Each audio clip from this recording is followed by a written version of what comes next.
Hello and welcome. Today I've just got something really exciting to show you. Our valuer and stone buyer has purchased a really exciting stone for us, so let's have a look. So here we are with this beautiful and very unique heart-shaped diamond.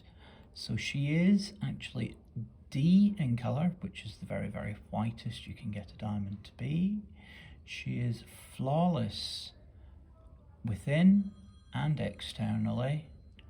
She also has exceptional polish and symmetry to her, and there is also no fluorescence to her either. All of these factors, if you want to actually read up a little bit more on, you can actually just click on the blogs that mention about each of the factors that I've just talked about. So here we are, the stone itself, featured with the certificate that accompanies it. So as you can see, it's from the GIA, which is the very most respected lab in the world for grading of diamonds. Shape, she's a heart shape, and brilliant is the cutting style. We have her measurements, so it's her width, her length, and then her depth. She actually is a 1.01 carat weight of diamond. She's the D colour, which is the very whitest on our scale, and she is graded as flawless, which is the very highest of clarity for actual diamonds. Over here we have the assessment of the polish, which is excellent, the very best that you can actually get, and that encompasses all of the facets and how crisp and clean they are and how they actually match the facets to the lower portion of the diamond, so the pavilion. We then have a symmetry assessment of excellent also, which means that her overall shape, so the lobes to the actual heart as well as these sweeping wings, the point of her are so perfectly balanced. She also achieved an excellent for that. Over and above that, she also has no fluorescence. And as we said, each of these factors you can actually then look at more closely if you're interested and look at the blog for what we're talking about there.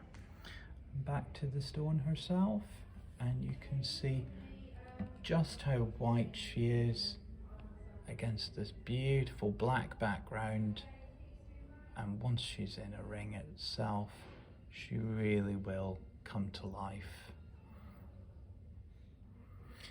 So the journey for this stone, I started off by doing her as a solitaire, so very simply set on her own in a classic platinum mounting.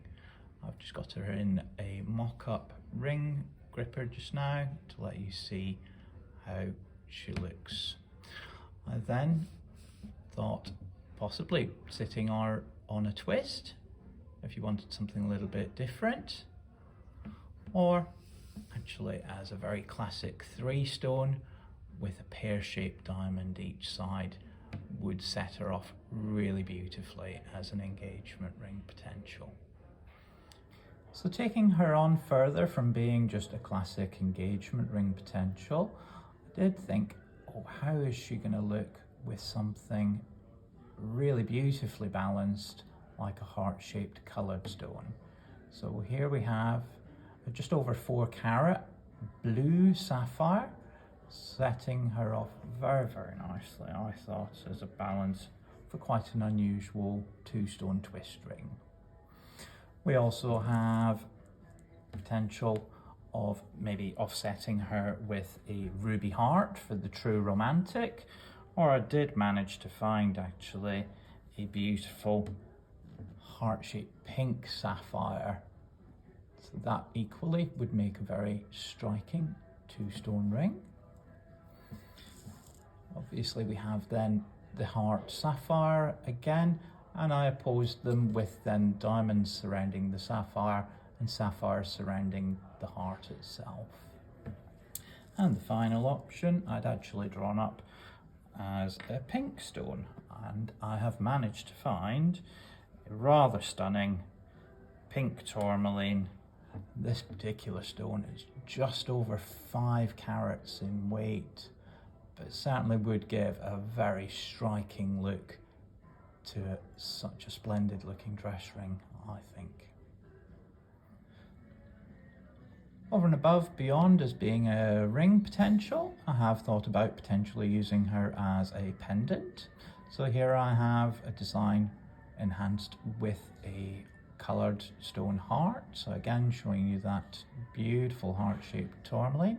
And I've done a small kiss detail between them to really give that true romantic feel to this particular piece.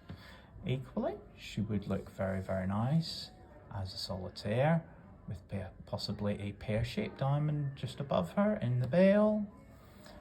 I then have done a little bit of an abstract with some different shapes of diamonds. So there's an emerald cut in there, there's a marquee, and a couple of rounds. And my final thought was, what better way to frame a heart than with another heart? And maybe offset her with a slight abstract feel with these smaller partial hearts within that frame as well. So if you're interested in having a look at this exceptional stone or any of the designs that I've come up with for her, do pop into store, give us a bell, make an appointment, and we can sit down and have a chat. See you soon.